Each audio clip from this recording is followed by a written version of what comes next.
MIDDLEKAUFF! Hey! What's up? Welcome to another edition of Haberman and MIDDLEKAUFF. I'm Guy. That's John. John, should we start today by acknowledging history? History was made this week. The Sacramento Kings got 10 games over 500 for the first time since 2004, 2005. As of this Wednesday afternoon, they are 11 games over 500. An incredible feat. The haters said it couldn't be done. I mean, it's not out of the realm of possibility. Warriors-Kings first-round matchup. That'd be pretty sweet. Wow, that'd be huge for Vivek. Here's how long ago 0405 was. Peja Stojakovic was still in the first half of his NBA career. And I just saw today on my phone that his son was named a McDonald's All-American. Wow. Andre, we've got like a J at the end. I think it's Andre. Andrej. What position does he play? You know, I assume wing. I got to do some film study. I wonder if is he balling to like Folsom High School? Jesuit High School.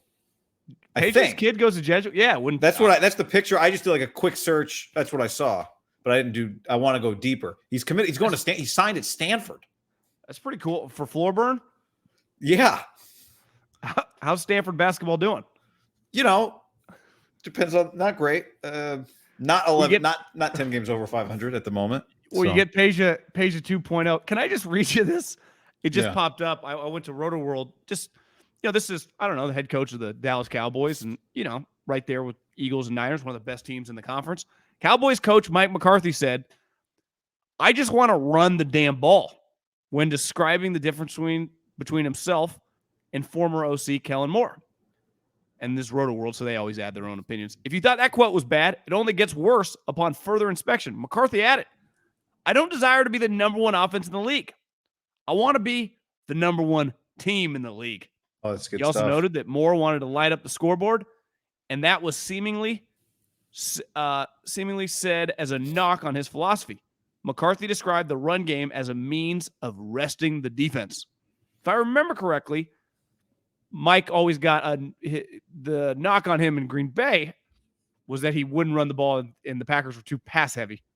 So, I think a lot of times at the combine and just in general, when you just get coaches ranting and raving, and especially when they kind of come unhinged, they say things that are just not true, but just sound. You think you sound really sweet, and it's like, it's just a lie. It's not even true. So this year, the Cowboys were 6th in rushing attempts. Last year, they were 12th. Now, maybe Mike would be, because I made him run the ball. Mike's tenure in Green Bay, John, rushing attempts, 21st, 28th, 14th, 15th, 20th, 26th, 16th, 12th, 14th, 12th, 29th, 27th. His last year, they were 32nd in rushing attempts in the NFL. Making your young offensive coordinator your fall guy is pretty weak. I think it's a little risky, too, given that I'm pretty sure the Jones family really thought highly of this guy. And they made, because he's your head coach, you're just going to go all in with him. But you're really kicking him while he's down. And I don't know Kellen Moore personally, but does not seem like Mr. Ruffle Feathers mix it up guy. I don't know. Maybe he might be big ego guy now. I don't know. I'd be surprised that his brother just left Fresno State. Where did he go? Missouri. And I'd met him and thought he was a low-key guy, exactly what you'd expect him to be, like not trying to talk himself up or anything like that. Kirby Smart, yeah, Fresno State's offensive coordinator. Moore. What did I say? Kirby Smart? Be like, that'd be a sweet OC, even though he's a defensive guy. Has a good land for you got to do what you got to do to land Kirby Smart. Like Kirby Smart wants to reinvent himself as an OC, and no one will hire him except Tedford.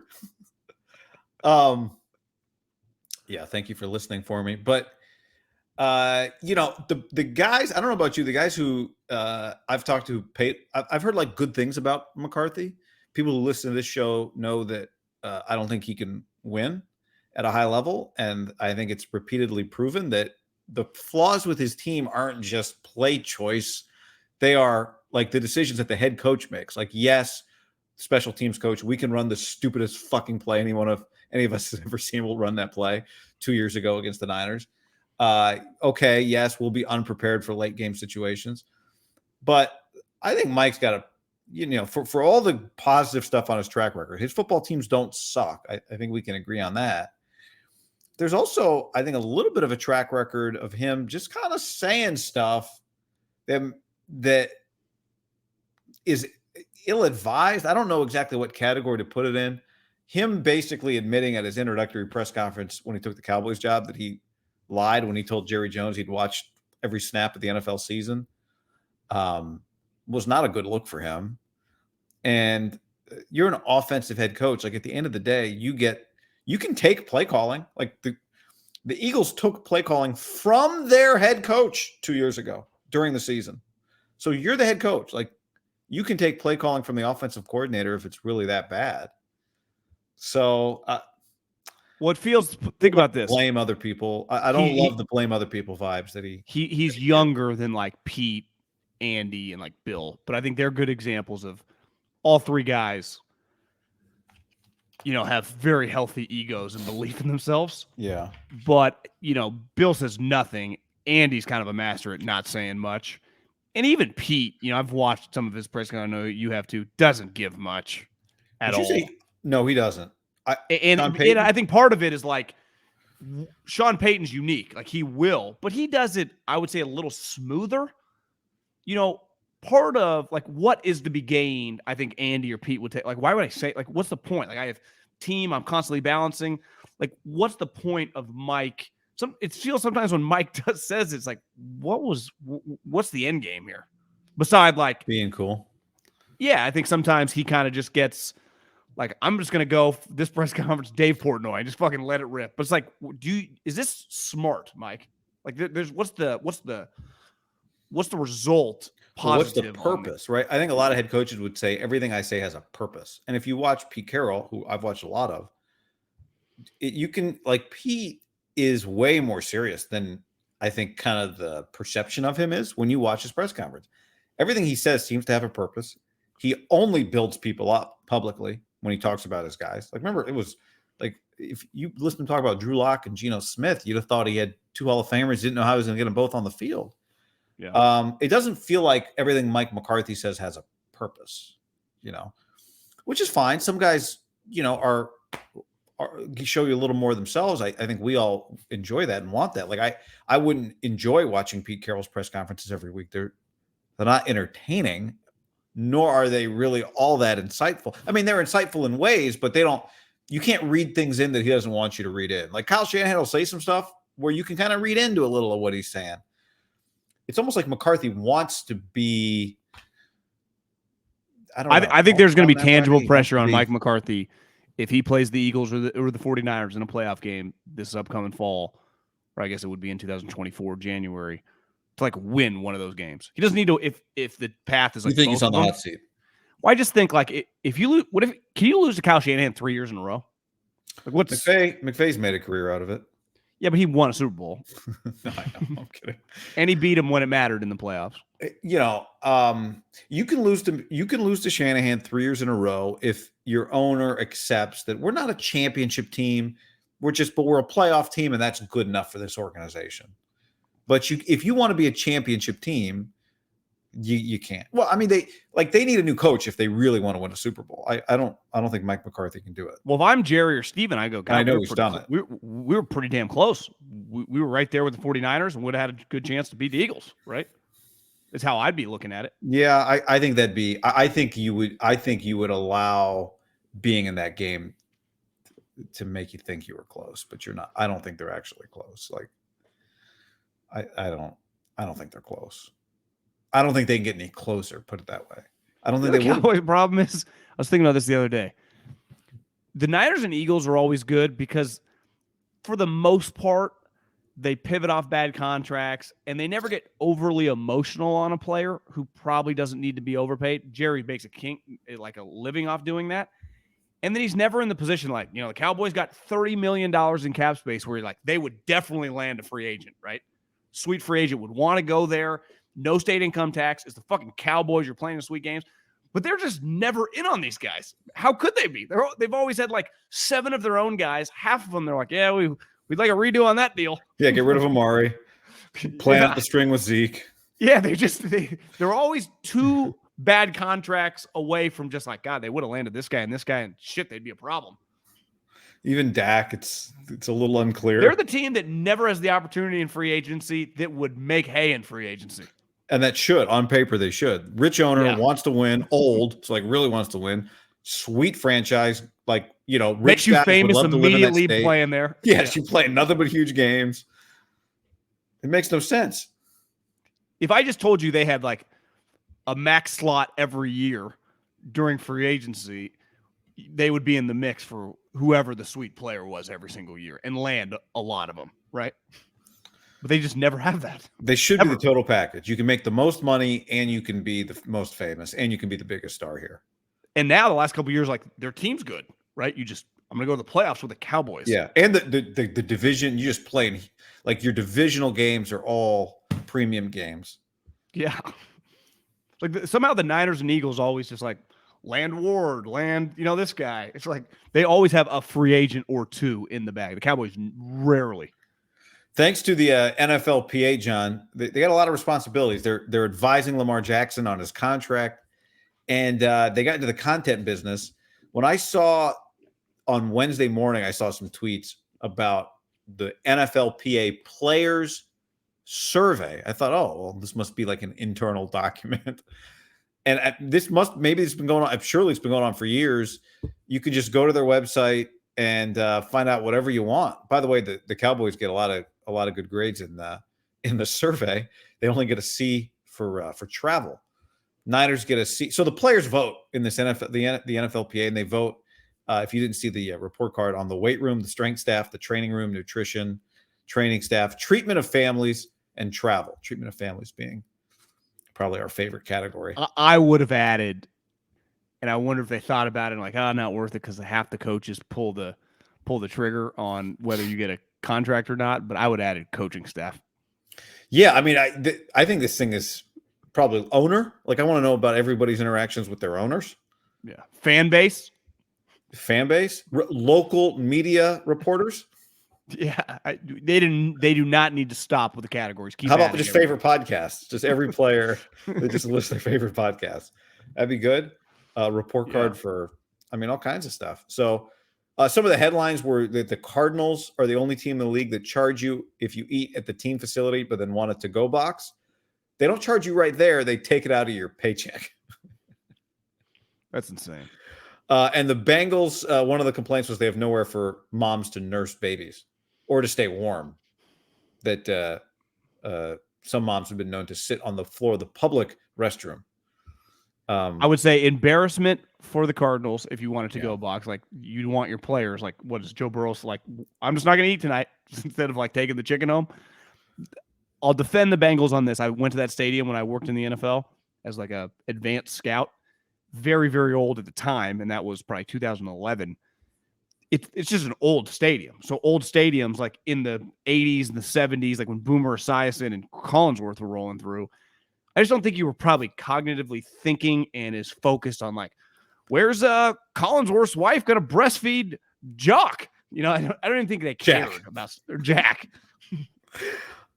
John, bad news for the Niners. They ranked 29th in hot tub space, or 26th. Sorry, 54% of players feel like they had enough hot tub space. So that means 46% of Niners players don't have enough hot tub space. Well, I would say they have a 26th in cold tub space. So they were a C+ on training room. Well, think of where their training rooms in that little, the opposite. It's just kind of old. Bill Walsh was working out of there. Like, do you know who I bet has a lot of, shower / hot tub, cold tub space? Would be like Jerry Jones and Mark Davis. Why? They got new facilities. Yeah.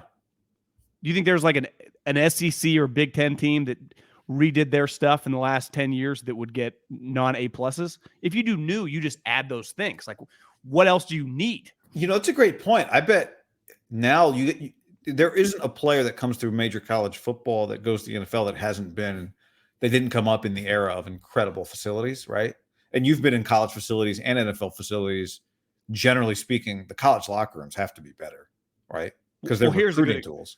Well, here's a good example. Obviously, Nick Bosa comes from Ohio State. Let's just go Debo, South Carolina. You would say on the pecking order of SEC, it's toward the bottom. There is no doubt in my mind that he had nicer training facilities at the University of South Carolina than he does with the San Francisco 49ers. And honestly, Kinlaw, if you told me it's not even that close, I'd believe you. Yeah. Just based on size. Because if you're going to rebuild it, which all these teams aren't, you at the University of Oregon right now, how incredible is all their shit? It's outrageous. And your roster is always 90 people in college, right? Your roster's huge. Doesn't the football building, they were building it when I went through, they have their own building. Like they used to be in the athletic department. The Death Star. Field. So it's just football in this thing. Yeah, it's right by the stadium. It's all just black glass. It's incredible. Training room, food room, coach's office, meeting rooms. John, the meeting room, is the weight room in there? The weight room is connected to the building. It overlooks the practice facility. So yes, it's all right there. And it's got like edgeless ponds. Like when you walk. You remember? I don't know if you saw any of that, but it's like water. It's got like ponds throughout, like the outdoor space, and it's beautiful and sleek. The team. The big team meeting room, which is a stadium seating type situation, right? Is the seats are all made of I think it's Ferrari leather or Ferrari or Porsche, one of those. It's like I think it's Ferrari leather is what every seat is made out of. So what team meeting room is better? The one where the 49ers are, where we've been in many times, or that one? The Ducks. They're like one thing the Niners could the locker room has enough space, but we could use a little more hangout space or something. The Ducks lounge area, it's multiple rooms, it's pool tables, it's ping pong, it's video games, but it's not just the stuff that's in there, it's the way it's decorated, right? So the rugs are like these big imagine Donald Duck but in if he was in an action cartoon, right? So like a punch and a pow and all that kind of stuff. That's what the rugs are. It's incredible. I mean, it's beautiful. And that's just the NFL doesn't have that level. You don't need to, right? Decor, right? Just in terms of warmth. But if I get it if I'm like Mark Davis, and he didn't do it, but if I'm, the Raiders are investing or the Cowboys, I guess Mark did, probably give money toward that. And you're building it from scratch. I think the Chargers and Rams, building something from scratch. If you have something, and most of these teams have been owned now by the same family for a long period of time, and it's working, right? It's very functional. What would be the point in just starting over from scratch? Let's just redo it for $500 million. Right. Because I'm not recruiting anyone. The Chiefs built a new one probably a decade ago, maybe 15 years ago. Did they get dinged?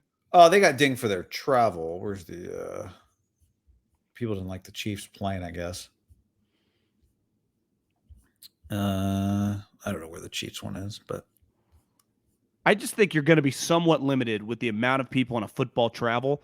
Here we go. Planes are planes, right? If you don't own your own plane and just gut it out and create it for your team, the seats are kind of set up as the seats, right? I mean, if I'm just purchasing or I'm doing one of these share airlines, ultimately it's originally owned by American Airlines, United, whatever, and then it gets in the rotation. It kind of is what it is. Right. Unless you gut it and put in lay down seats in it. I would say it's much easier to do in basketball, given the amount of people to kind of separate. In football, I still have a lot of people on the travel party, right? Yeah. You can't give everybody a lay down seat, I would imagine. One thing was the what's the most amount of the first class seats you've ever seen in a plane? 6? Well, I flew with the Warriors, and those of us in the back all had what were essentially first class seats. So it was 2x2, right? We had huge seats. And then in front of that, they had big seats, and they also had, the communal seating areas where there was a table with 2 benches, so you guys could hang out, play cards, whatever. But they all had their own. There was not a non-first class seat on that plane, and then there was additional seating. Would that fit a football team on that plane? No. You need you need multiple planes. Yeah. Is that? I don't know if is that the Warriors plane? I don't know the answer to that. But I remember seeing. But I pictures think of, I think it had to be. I mean, my guess, if it's not their plane, it has to be a plane they regularly use, because it's pretty. You wouldn't want to go from that plane to a regular plane. It feels like the basketball setup was just kind of grandfathered in because it worked back like when we were kids watching like pictures of the Bulls, like Sports Illustrated, Michael playing cards and that. Like it's just kind of the 4 seats aiming at each easy. other. Yeah. Yeah. It's just basketball's easy. Basketball's easy.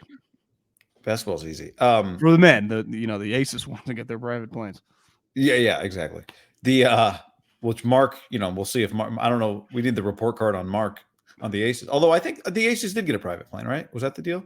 We're gonna have to wait for that WNBA PA survey to come out. Oh, okay. I'll be keeping an eye on that. One thing: the Commanders are one of 6 teams that make their young players bunk up on road trips, stay in the same room. They got an F- for their training room. I didn't even know an F- has an F- ever been given by a teacher. Do you think making like a rookie stay with another rookie or second year guy, like you have to graduate to be a third year guy, quote unquote, a vet, is that crazy? Less about saving money and more you got to earn your keep, or is like this is the NFL? I think it's the NFL. You're my starting right guard. Like, can I just get my own room so I can sleep? Like, if I were an owner, easy for me to say. Like, I'd tell my coach, like, look, our best player might be a rookie, so let's treat everybody like we're not hazing in this way. We're like, you earn your keep by working your ass off and earning playing time. Like, that's how you earn your. Isn't that good enough? Well, Ron would be like, bro, on the 85 Bears, the way we traveled, this worked. I know, but I want my guys happy and rested. Like, that's what I want. You know what I mean? Like, I don't want one of my good players who just happens to be a rookie hanging out with some other guy who's, I don't know, farts all night and he can't, snores and he can't. These guys are big. Maybe some of them snore. Like, I want you getting good sleep. Like, what? I'm all for earning your keep, but I don't think bunking up is the way we got to do it. I wonder if you get your own room if you're inactive as a travel guy. Like, was Purdy as an inactive player, was he bunking up with like Ty Davis Price throughout the year, or do they also, because that'd be pretty high level, because I know when I'm traveling, for the most part, 90% of my inactives before we even take off and make like the thing. If you're doing that, that's just a pretty high level operation, and maybe that's just like status quo. That's just how everyone operates now. What's an extra couple hotel rooms to an NFL team? Am I putting Trey Lance in a room with Ty Davis Price? Unless they want to be together. Yeah, because remember, remember the Steve Young book. He stayed with Brent Jones. Yeah. Or was it Harris Barton the other day? I saw Harris Barton at the Stanford game the other day. I think it might have been Harris Barton. It was one of the two. But part of it is he had just been doing it since he first got there, and he just felt comfortable. And I remember Steve needed Brent to keep him calm.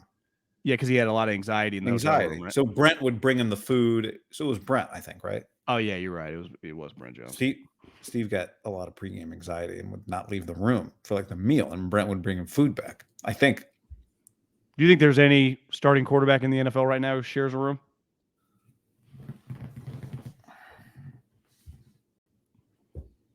No. I would doubt it too. Mac Jones. You think Bill makes Mac share a room? I can see Bill doing some weird stuff. Like, can you imagine when somebody from the Patriots front office comes into Bill's office, like, Bill, we got to talk about these grades. This is embarrassing. No wonder. Do you think anyone? Obviously, all the teams looked at these grades. What percentage of head coach / GM / owner put any merit or care? Is it half of them, or like, we need to look into this, or because there's at least 25% that don't give a shit. Yeah, probably a lot of owners. If you're winning, they don't even like whatever. This is why I pay you. Yeah, it's the family room one would be the most interesting, because that's like our coaches or GMs hearing those complaints. Like a head coach, if your players think their tubs aren't big enough, they just, as you walk by, they say, "Coach, we need a bigger tub." But like, if you're a player, when do you feel comfortable walking into your coach's office like, "Hey, coach, look, man, I'm sorry to bug you, but like, though I could see the coaches not ever hearing those complaints. Yeah, Megan, she didn't have anywhere to go. She was breastfeeding, Debo Jr., and all of a sudden these 3 wasted ladies came in and it was a debacle. There's just no room for her, Yeah. But if you're the player, like, babe, I can't go talk to the GM about that. This is the stuff that, when like a second-year GM gets asked, like, what's the biggest difference? He's like, yeah, you just get these questions that not in a million years you ever thought you'd get asked. That would be one of them. Like, hey, man, my wife has nowhere to take off her shirt and put her nipple in my baby's mouth. You'd be like, I had never crossed my mind running an NFL team that this is a thing. Be like, Pioli, you did the broken glass theory. You left a Snickers wrapper on the ground. You didn't think of this? Yeah, I mean, I do think you are. There's only so much you can do, right? Like this isn't your facility where you can do an add-on. It's kind of your facility, right? Yeah. John Lynch spoke at the NFL Combine because he's the Niners representative. When's Kyle talk? Kyle does not. Kyle does not speak. The Texas Rangers team doctor and Brock Purdy are going to meet again soon, John, and hopefully the news is good. But that's what's up with Brock. I guess did you get the impression it'd be next week, not this week? I get the impression it'd be next week. That Brock and the team doc is just going to be there with the Rangers anyway. Is what he made it sound like. So yeah, 2 things really jumped out when John talked about that. One is like, he called me personally, and he just wanted to let me know that it's always worked out better if we just give it a little more time when it's swollen or it's tough or whatever. He's just he contacted me personally, and then he used the word prayer. I don't see how this situation is good. Now, it may, whenever the surgery happens, it may get reported like next week. He's able to do it Friday. Doctor went in. It was exactly like he envisioned. In 3 months, he should be able to start throwing. Everything's good. But right now, I thought he did a pretty good job of not, acting stressed or whatever. It's not really a stressful environment, but I'd say it's fair to say that this is a very stressful situation for Kyle and John, not knowing Brock Purdy's situation that easily could turn into he is not available for the 2023 NFL football season. Like that is on the table right now, right? Not available. They're still not absolutely sure which surgery he needs, right? They think it's the UCL. They think it's that internal brace surgery, but they're not 100% positive because they haven't gotten in the elbow yet. And I think even John Lynch kind of acknowledged, we're, the timeline just keep, you keep bumping back a timeline, and they have to be, how could they not just have in their minds everything that's gone on with Jimmy? Now, he did say, I don't know if you caught it was interesting that he said that he didn't consider the second surgery they tried to get a setback. Trey said that. Wasn't my words to Quincy Avery. Oh, no. I think Lynch said it too. No, you're right. I'm saying because I had said setback and we had said setback the previous. Trey had used those words. Yeah, on the Quincy Avery podcast that I didn't listen to, but Grant Cohn reiterated that he had used those words. To me, I'll buy it wasn't a setback if you tell me it did not delay his recovery at all, right? How could it not be a setback when John said also, I mean, he used those words, but then he said, well, it's because of the irritation. Well, so something was going on that had to be removed that wasn't normal. So it was an abnormal procedure. 100%. Now, if you tell me like your flight's supposed to take off at 1:00 and then at 1:00 you text me and you say we haven't boarded yet, I'm like, that's a setback. But then the pilot makes up time after you board and you land on time, and I say, okay, I guess it wasn't a setback, right? So that's my question: is like, did it delay Trey's recovery or complicate his recovery at all? And in hindsight, we can say it's not a setback. But anytime you have to get a second surgery, that moment in time, now we just bring in all these other variables. So here we are with Brock. One of the variables of this offseason was going to be they would rather have Brock than Trey starting OTAs and starting training camp as their quarterback, right? I mean, both of them would be on the team, but one guy would run out with the sweet players and the other guy would rotate with the seconds. Yeah. And that hierarchy is clear if both are completely healthy, which is obviously not the case. Yes. Which is the concerning part about the whole conversation. And like, I think Lynch tried to take a very positive outlook on everything, right? He talked about Elijah Mitchell as if Elijah is always available, right? Oh, we're lucky we got Elijah. We're fortunate we got Elijah. It's like, bro, you played in 4 games. And even he had to acknowledge it's just, this is, to me, the other part of it is just, even if it's not worst case scenario, which is whatever, the surgery's bad and he misses a lot of time, he played half a season. Like, you do just need him to get better. You wanted his arm to get stronger. And the quarterback is supposed to be the guy that's in charge of your players in the offseason in an ideal situation. And at the moment, you don't really have. Now, he did say he watches Trey practice from his window. He can watch Trey move. He doesn't see a limp from, his office. But they know more information than we do about Brock, but they're as helpless as anybody else is with Brock's situation right now. Yeah. I mean, I would say the only positive is that this surgery, probably because guys, I mean, obviously people have been getting Tommy John for a long time, but it does feel a little bit like the ACL in the sense of guys are throwing out of their ass in baseball, so it happens a ton. And is it safe to say it's become much more routine of like, if I say ACL injury or ACL surgery, you tear your ACL, you get, UCL Tommy John or whatever, you feel very confident that both, especially when they're young players, can come back to full health now. Yeah. Definitely didn't feel that way with the Tommy John or the UCL. Probably within the last 10 years, that's really changed. With the ACL, it's probably been 20 plus years that it feels you're pretty confident. Yeah, I feel like it used to be like, when you hear stories of like pre-us, like you hear guys talk about like playing baseball in the 80s, it's like they would blow out their shoulder. They would talk about blowing out shoulders, and like football players would talk about blowing out knees. Just like, I tore my knee, very non-specific. I think the only difference as I'm listening to you talk, turns out it was like a meniscus. I was like, yeah, I know. Career ender, 1978 is my last year for the Packers. Should have been a 4-week injury. The only difference I would say listening to you talk about it is like, and maybe this is not true, but this is just my perception, is that when you have a pitcher that throws 100 miles an hour, you almost assume a Tommy John is coming at some point, and maybe that will happen less as guys really dial in their mechanics, like with some of the biometric stuff. Whereas an ACL still feels a little more of a freak injury. I don't know, but maybe not. Maybe everybody gets an ACL and you don't think twice about it until you get a second, and then that's free. It's the same with baseball. But as a seam head here that went to 4 innings of a spring training game, was 45 minutes late, and they were already in the 5th because of the time clock. These guys, I mean, they're random guys throwing high 90s. Like every guy coming in. And clearly, I mean, you don't know these names. Like I'm watching the Reds play the Dodgers. Half these guys, I'm sure, head right to the minors, but every guy is clipping. I would say it was abnormal to not see 97 immediately. And then clearly they're throwing these other, it's hard. I mean, I can't see, understand like the difference. You can tell a curveball, but like sliders, some other off-speed stuff that's moving. They have stuff I mean, I don't know what they're doing, but it feels balls are flying all over the place. Now, it's spring training, balls flying over catchers' heads and stuff.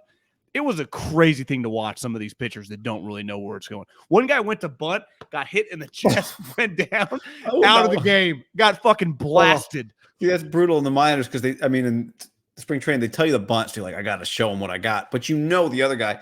I've heard guys say that, and maybe we talked to Hunter Bishop about this a while ago, but that like hitting in AA is harder than hitting in AAA because in AA, everybody throws just as hard as they do in AAA, except they don't know how to pitch.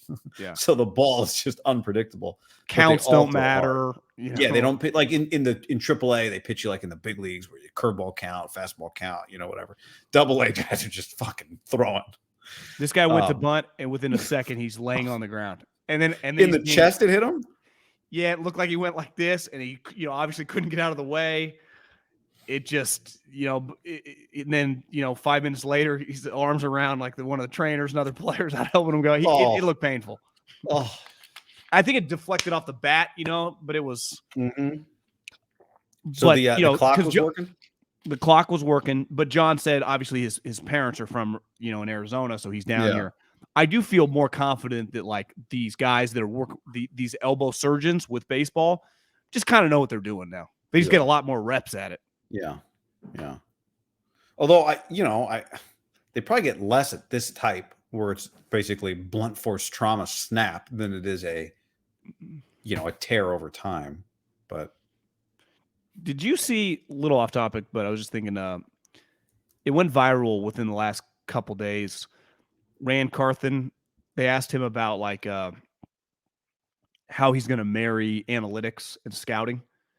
And he's like, he told a story about, remember Quessy, was Quessy already gone? Whoever Quessy's number 2 was, like their number 1 analytical guy, had came to him, like a month before the draft, and had been like, man, I did this study, and the best zone runner in the draft is Elijah Mitchell. But this guy's a numbers geek. But he's like, I can't just, like, I don't watch film. I can't just tell Kyle this, But I think this guy, we should be all over him. But I can't, like, walk into Kyle's office and just present him this. Can you watch this? Let me know what we think. Then we can make a case, And he's like, Rand's like, I watched him. He's like, God, he's sweet. Makes a lot of sense in this offense. Then we present it to Kyle, and then it just kind of works. But it just was just an impressive little story about Rand. I didn't hear that. That is impressive because I saw, John Lynch said his greatest skill is that he's like a good people person. Elijah Mitchell's or John Lynch's? John Lynch said it about Rand Carthen. Oh yeah. But what's funny about that to me about Elijah is when you and I just watched Elijah Mitchell for the first time, because it wasn't like he was a guy that I watching on Saturdays, like I didn't notice. I didn't watch their team. Yeah. No, not mid-major Bill. What do they call him? No, he coached him. No, I know, but what do they call Billy Napier? Is it mid-major Billy? I don't know. I can never get it right. Small school Billy, something like that. I could never remember either. But what was chopping crazy, block year 2. Yeah. When we watched Elijah Mitchell right away, it was like, okay, this guy looks like a Kyle Shanahan runner because of how hard he runs and how hard he hits that first hole. I don't know what his 40 time is, but I know he gets from handoff to 4 yards past the line of scrimmage the way Kyle Shanahan likes his running backs to do it. So it's interesting that the visual of matched up with what the analytics said, and obviously matched up with clearly the analytic. It was one of those where the analytic matched, the scouting probably. I think that's how you get a lot of successful, everyone on the same page around like 4th, 5th, 6th, 7th round picks. It's like, hey, we think this guy can be excellent at this. The numbers show it. Watch it on tape. It works. We should be all over this guy because it's a plug and play fit. Like if I'm the Niners and someone scores high on that test that Barrows wrote the article about, the touching the lights, and I can get a guy in like the 6th round, like I wouldn't be opposed to drafting another quarterback. Like, because you wouldn't. If I told you, like, would you try to draft another George Kittle or Deebo Samuel in the 5th round? You wouldn't hesitate. Yeah. Why would you think any differently at quarterback? Right. It doesn't cost you any money, especially if you have. I don't have the number of picks, but obviously they got several 3s. So you're going to use. They got 3 3s, 3 5s, 3 3s, 3 5s, a 6, and 3 7s. Like if I told you that they drafted a quarterback in the 5th round, is that crazy? Like what? Because you could easily cut that player if he sucks. Like why? If you like, because they would like him, right? If he's willing to draft him, why not? Yeah, especially if there's something you found with Brock that you think would work again, like if he measures in a way, like you mentioned that. Are you talking about the mental test? The light test. Yeah, whatever. And the other thing is you need another, like John, you need more arms. That's the other thing with this team. You need another quarterback. So you might need 2 more quarterbacks, and they have to be cheap. Right. So are they going to? That's why when he was asked about Tom Brady, even if Tom had not retired and was like, God, they're talking to Tom Brady, even if he gave him a discount, what would a discount for a 1 year? $25 million? Yeah, that would be a discount. Now, would they? That would be a large amount of money to allocate to one human being. Right? Yeah. But I mean, you would do it at this point, given the state of your quarterback situation. No, I know that, but I'm just saying, like, are they going to have a player that they're going to sign this offseason that's going to make $25 million, even close to that? Probably not. Right? No, because they've got their own players that are going to be 25. I mean, Eric Armstead's almost a $25 million player. Nick Bosa is going to be one soon. What is Brandon Ayuk going to cost them? They're going to need a right tackle. Maybe they think they have one internally, but I mean, that's one of the stories of the combine. It's been going like Michael McGlinchey is going to be, even if they wanted him back, he's going to be too expensive. So. Yeah, I mean, you interpreted. You're saying you interpreted what John Lynch said. Does McGlinchey have like day 1 free agency? Mike McGlinchey is signed with the Minnesota Vikings for the number, you're like, he just signed for $98 million. It's actually, 31 guaranteed. But is the original Schefter rap sheet tweet, everyone's just jogging to hit the floor with the number? I think no. I think everybody's talking like that's what's going to happen. I'll believe that when I see it. That's you. All the stories have been like McGlinchey's about you people don't understand. He's going to be valued around the league. It's going to be a big number. Is he going to sign a 1-year deal, or is he going to sign a 4-year contract or 3-year contract? 4-year contract, 3 or 4-year contract. So if he signs, let's just say 4 years, how is the fake number not close to like 60? Yeah, maybe you're right. Again, the fake number is going to look bad. If you were him, you wouldn't sign a 1-year deal, right? No, but that's my point. So the number is going to look very, very inflated when it gets tweeted out. I think he, of all players in free agency, could have a number when Rap Sheet tweets it out that is just, holy shit, have we jumped the shark here in free agency? Kyle Shanahan's like, I try to tell you guys. John Lynch, try to tell you guys. Another comp pick for us. That'd be a plus. You interpreted what John Lynch said as, you're saying, yeah, maybe draft a 5th-round quarterback if there is one, but not in place of signing a veteran quarterback. Yeah, I mean, it just feels like the guys that have played, guys who have started games, pretty clear the type guys they like, high character, low maintenance. But Nate Sudfeld ain't cutting it. I think you need a guy that started a ton of games. I've been saying this name for a while. I just think Andy Dalton. Because again, I think could you get him for like $2 million? Because I think ideally they want to have their cake and eat it too. Like they want a guy that like, hey, if he had to start for a month with our talent, we'd go 3-1, at worst 2-2. But we don't want to pay $10 million, right? Yeah. I guess my question with him would be, he made 3 last year, and what team was he on? The Saints. Oh yeah. And probably, I think you'd have to argue he increased his value. 18 touchdowns, 9 picks. I think his value's kind of in that, the 2 to 4 or 5 range, depending on like, the dominoes. Because some teams that would like him, right? I think there are a lot of teams, let's just use the teams with sweet quarterbacks. Like they've just had Chad Henne. They just would like, clearly probably a high-level guy, just as a backup, because they, at any moment, they might need to win a game, and that would be their game plan. But could they sell him like, hey, come here, $2 million?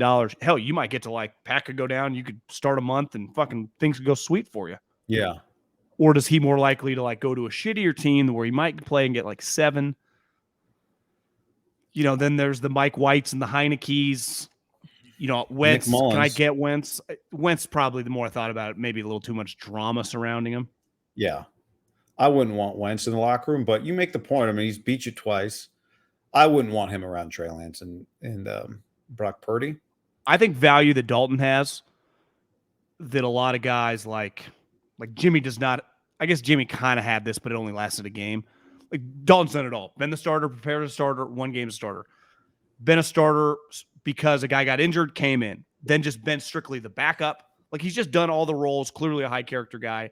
I think you need guys that kind of check the box. Has been the starter, knows how to do that. Has then been the backup, and that's where I think, I don't know internally what they would think of Heineke. I think Heineke would fall under pretty intriguing, right? Depending on how much he costs. Like has been a starter, has been a backup, clearly very well liked, tough. Yeah. I think where Heineke gets a little bit in a gray area that Dalton fits in is being a backup quarterback is one thing. Being a backup quarterback for a young quarterback is something else, because you might actually know more or be better than the young quarterback, but the team has determined that developing that guy is more important than playing you. And so you're kind of in an awkward spot where you might be in a meeting room where the answers that the starter doesn't. You might be looking at the defense and what to do when the starter doesn't. And that takes a certain level, I think, of humility. And Taylor Heineke seems humble, whatever, but he might think like, no, I'm at a point in my career where I need to go play right now and prove that I'm a starter. Andy Dalton clearly wanted to prove some stuff. I think he said that, but he might be a little easier to have. All right, Andy, I know you're better than Brock. Like right now today, you might be able to throw more touchdowns against it. Maybe he's not better, but you know what I'm saying? Like he might be a little more malleable to all of that. 16-4, Purdy. I think Purdy. You know what I'm saying, though. Yeah, I think there's a difference between you're the backup because you lost the job and you're the backup because that is what you're here to be. Well, I bet if you ask like Andy and Veach, like, what's a void you have this offseason? They'd be like, Chad Henne is a void. Not from a, you know, a playing standpoint of being able to throw and run the offense, but just like we can't quantify really what he brings to the table, right? He helps our coaching staff. He helps communicate with Patrick Mahomes, high-level guy from a work ethic standpoint, perfect fit in the room. That is not just a plug-and-play thing. We really valued what we had with him for 5 or 6 years. We know that it's going to be hard. It's going to be difficult to just like get the same plug and play, like high-level guy works if we got to win with him, but having him every day, cool with being the backup, not making that much money relative to quarterbacks. It's a difficult spot because Matt Ryan, let's just say he gets cut as we're talking.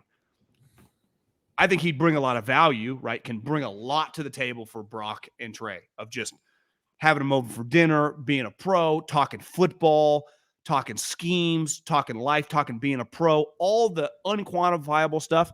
I would say Matt Ryan's probably like close to a 10. Would be like a Chad Henne on steroids, given his accomplishments. But from a playing standpoint, like, what if I just tell you, like, Matt Ryan's playing, if he once in his peak, his best football, like if Tom Brady, Peyton Manning are like 10s, his peak for a couple of years was like an 8, but now he's like a 2. Like, is he good enough as a football player? That's the hard balance of like. You're saying you have to prepare. They have to prepare for him to actually have to play. Yeah, like just because your team's loaded, like he might be shitty enough that like it's not even, you'd still be in trouble with him playing. Right. And that's the balance of like ultimately, like I get Josh Allen likes Matt Barkley a lot. Like clearly they're buddies. But is Matt Barkley any good? And if you had to play, if Josh Allen had a high ankle sprain and all of December, when you're not a lock to make the playoffs, you had to win 3 of your last 5 games. Could you do that with Matt Barkley? Like those are the conversations I have to have if I'm a GM. Because ideally, if our guy goes out for the season, more than likely, if we're not fucking the 49ers last year, we're screwed, right? That was always like, who's Peyton Manning's backup? And Bill Polian's like, Peyton Manning goes down, we're all in trouble. And he's right, because there's no or Tom Brady. You can get lightning in a bottle like with Matt Castle and stuff, but like, can Matt Castle, the thing with Matt Castle, not can he play a season, but can he play a month? Can he play 2 games? Because that's the best case scenario of if your quarterback's out for the season, usually that's just a football nuclear bomb went off if your quarterback's good, right? You're fucked. Yeah. Like and Andy Dalton, remember when Dak shattered his ankle? I think Andy was his backup. It was like if Dak had rolled his ankle and missed a couple weeks, no big deal. But then when you had to start the entire season, it's like, that's a problem. That's what made Purdy kind of unique. It's like, well, maybe you can just win a couple games. And it was like, kind of maybe unique. this guy can just be the a most starter. Unique players we've ever seen. One of the most unique seasons we've ever seen. Ultimately, my point on this is it is a very complicated situation. There's not like a right or wrong answer, and you don't truly know it until like you really get in the season. Because more than likely, I can tell you they signed Heineke, they signed Dalton, they signed Mullins, whoever, Mike White, any of these names, Mullins. In the offseason, it can be completely fine. Be like, yeah, we love this guy around. It's all good. None of that really matters, right? Because all these guys that we're talking about are pretty high-level guys. I think you got to sign the best player that you can't can sign afford, Nick Mullins, actually, can you? That you like. No, he's not good enough, but I don't think. But I don't know that Mike White is either. But I think Kyle's like, again, I think it's I think it's as simple as you sign the best player that you can afford, that you think is a good, I mean, like, is Wentz the best player that you can afford? If he is, you might go down to the next guy. But they may not. They might go like, guys, we might need him to start half the season. So we need to sign the best player that we can afford. That's what we got to do with this position. It was weird because they were like famous names, even though most of them weren't good. I will say this about Gruden and Mayock, that era. Weren't they always trying to like, can we catch lightning in a bottle with like, whether it was Mariota, Peterman? Like they kind of tried that, I don't know that Peterman was quite lightning in a bottle. He was. When I say that, they were just saying like, we love this guy coming out. We actually think he's good. Mariota was much more established, but that mindset of like getting a guy with some upside that was cheap, that is played, that's a high character guy, that knows when he's acquired he's going to be the backup. But Mariota for a while was in theory, was the best version of that. It's hard. I mean, Mariota's a bizarre player. Odd player, beat the Niners, but but then like abandoned the team, it seemed like, but hard to know because always kind of heard he's a good guy. Has been a backup. I feel like if I pulled up last year's game log, he actually wasn't that accurate against the Niners that day. I just don't think he's a very accurate quarterback. Oh, correction. He was one of the most accurate quarterbacks in the history of the league that day. He was 13 of 14. But he's not. He's a 61% passer last year. So people forget, just because, I mean, part of the business these guys are in is to make statements. And listen, I like a lot of the guys. There was a lot of Steve Young comparison. And Marcus Mariota, by all accounts, met him one time when I went to an OTA practice in Tennessee. Introduced myself because Joe Bernardi, buddy of ours, who's now coaching actually for Ole Miss, had been with Oregon. So people fucking love that guy.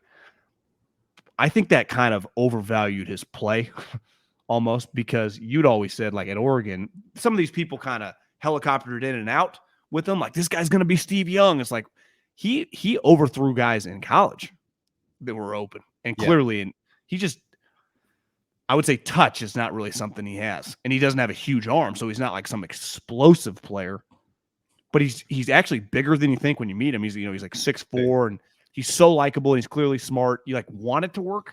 Yeah. But it just donated a lot of money at Oregon. They got the facility we're talking about, got a whole room dedicated to him.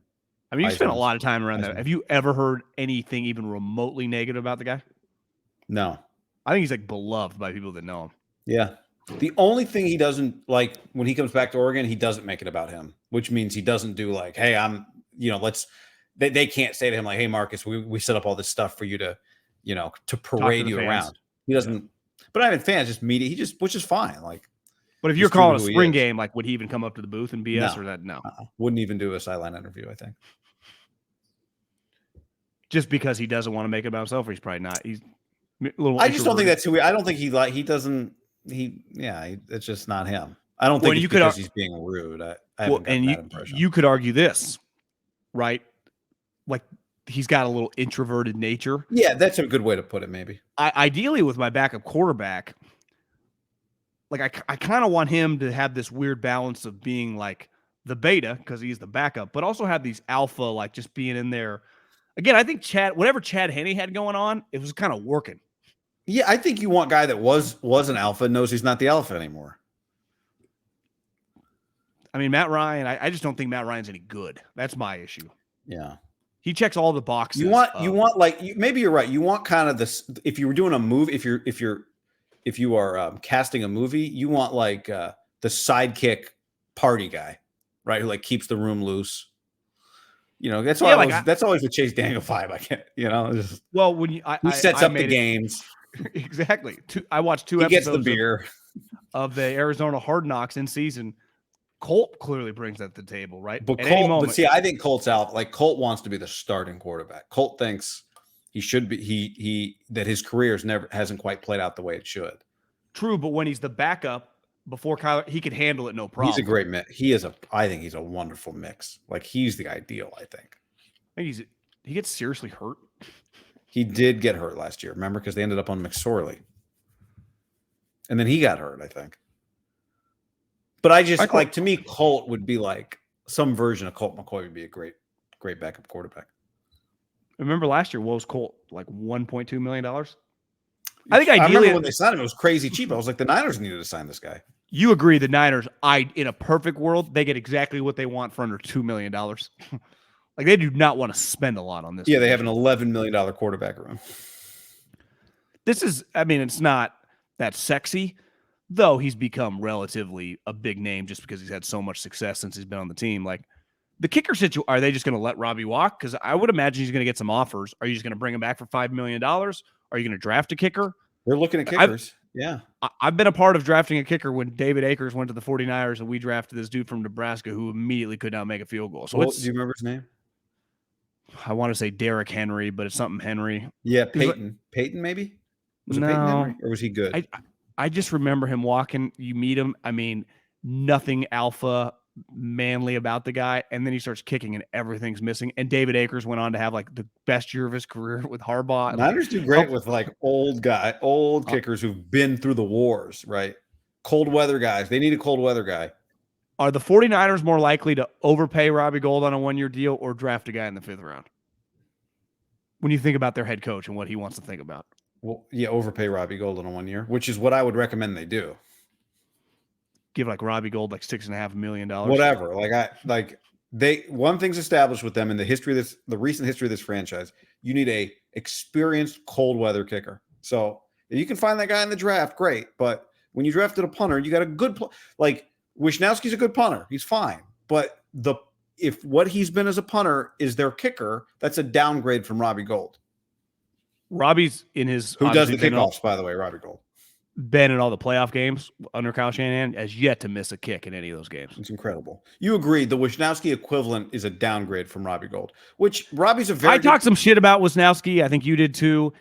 People hit us, and then I heard someone, it was like, this was during the season when he was doing that weird thing. One thing you notice on the telecast, I'm not breaking down all the inside the 20s. I do think he led the league in pins. Okay, and he gave up on the weird boomerang kick thing, it seemed like, too. That was only, one game thing. Out there experimenting. I do think what they tell you is I think he led the league in the pin category, inside the 18 or whatever. So if you can promise me that it does not look like what elite punters look like. He is clearly a good punter, but I think Robbie's been an elite kicker. And for a team that does not score touchdowns in the red zone, the kickers are very started to, but their quarterback kinda, might and then have Tommy John. Kind of. So the kicker's a big deal for the 49ers. Yeah, I would expect him back at a number like, damn, they just gave him $6.6 million. He's making more than he's making more than the quarterback they just signed. Tabor Pepperback, John. Long snapper. Kyle does not. You play special teams, kicker, punter, or snapper for Kyle Shanahan, and you just prove I can be the starter when we're winning games. He's like, you just keep paying this guy. Yeah. Just keep him on the team. Kyle's like a very wealthy person who has a Mercedes that's very expensive to repair, and they drop it off at the shop. The guy says it's going to be $7,000, and you're like, whatever, just take care of it. I don't even want to think about it. Yeah. They love seeing that guy come through the door with the car. Like, oh, we're going to tell him this thing's going to be so expensive. If I had a special teams free agent, I would try to get him in front of Kyle Shanahan. Oh, he's good? Too. Great. Vic Tafer says the Raiders don't want Aaron Rodgers because of the picks it would cost. They better love one of the – they got the 7th pick. If they love a quarterback they can get, then great. But if not, fellas, pay the cost and get Aaron Rodgers.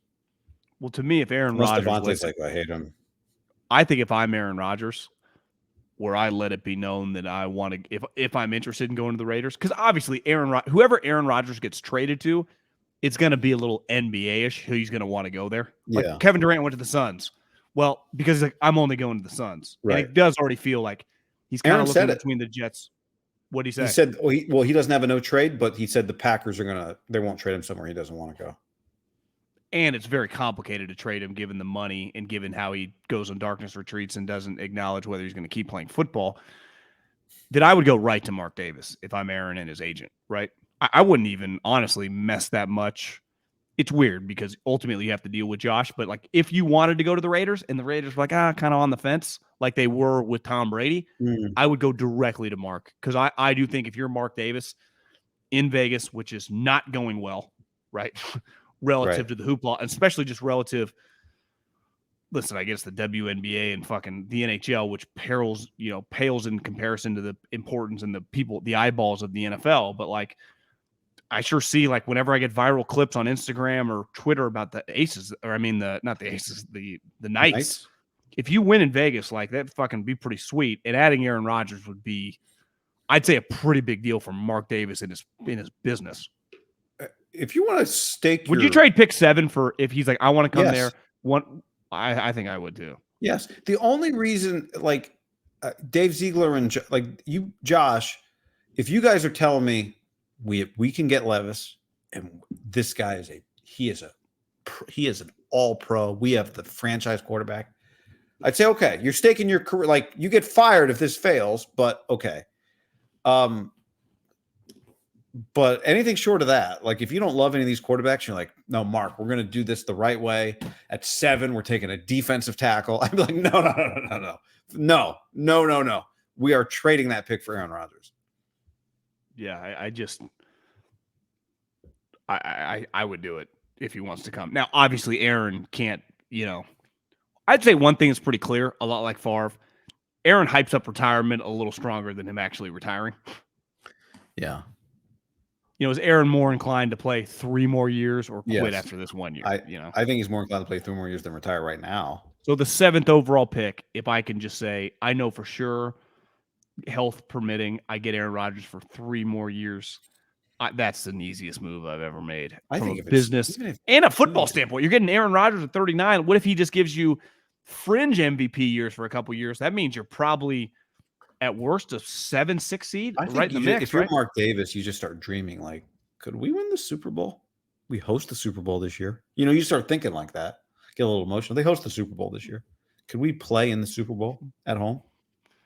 You're running before we crawl. I mean, if can we win 10 games? But this is to me the emotion of this is how you get sold something expensive is you think about what the best could be, That's why you buy a $250,000 sports car. It's like think of all the women I'm going to get. You get no more women, but think about this. That's what the sales guy wants you to believe.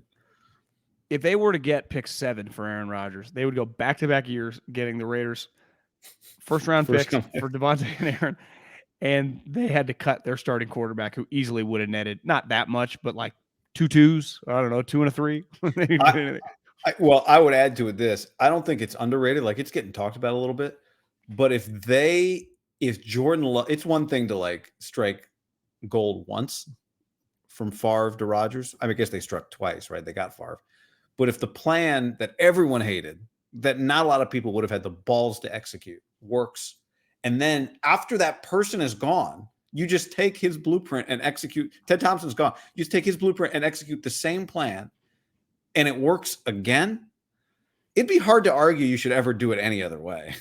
If they got the 7 seed, would they both get extensions immediately? The coach, yes. And the GM? I mean, if Jordan Love is their quarterback for the next 15 years or whatever, if he's a franchise quarterback, it's one of these stories right now that it's not one of the biggest stories in the league. What if he's just like Dak? Well, exactly, but that's a franchise quarterback. That's what I'm saying. They don't even need Rodgers. If you told me Jordan Love is Dak, because he's not going to be Rodgers or Favre, right? I don't know. I think it's fair to say that. I don't think so. No, I know, but it turns out Rodgers was better than Favre, and Favre's like a top 10 quarterback. That's true. What if they keep getting better? What if 40 years from now the Packers just? Well, eventually you go from like Gehrig to Ruth, Gehrig to Mantle to somebody. It's Barra, like you don't and just then go, it skips Yankees. a couple, then you get Bernie and Judge. It takes you don't just go like Judge to then Mike Trout, like eventually. But if you just go to, but what you just described was the Yankees from the 20s to like the early 60s. Why no? The Packers have been doing this since '92. It's 2022. It's 30 years. Yeah, so they got one more good quarterback in them. If he's Dak, it'll be the most incredible thing we've ever seen. I would say. I think it's a little underrated right now because just like all I know is when I saw him play last year, 4 snaps against whoever that was, the Bucks or somebody, he looked fucking good, man. Do you know where they're in a good position? I've bumped in. I played golf at a restaurant kind of bar before dinner, bullshitted with a guy. Multiple Packer fans. Sometimes when you get a little older, they can get grouchy, but they're also, they've seen it all. Like everyone's totally cool. Like I'm just ready for Jordan Love. So the fan base is on your side. Like, hey man, we're over it. We're tired of it. You missed the playoffs. We're cool with you pulling the trigger and going to this backup guy. We're ready for it. So then they're all cool with it. If it works, you're doing like cartwheels. The fans, like, this was fucking sweet. Tired of pain in the ass anyway. That is a weird little parallel with Favre, is that like by the end, both guys beloved, but also kind of became the malcontent. Not the bad guy necessarily. People still wanted Favre around, but God, I'll never forget that story. It's one of my historically like sports stories that I just remember. Wilbon talking about what was the word they used? The chasm in the locker room. With Packers Favre. camp. I just remember Favre, Rodgers, Packers camp stories like PTI every day.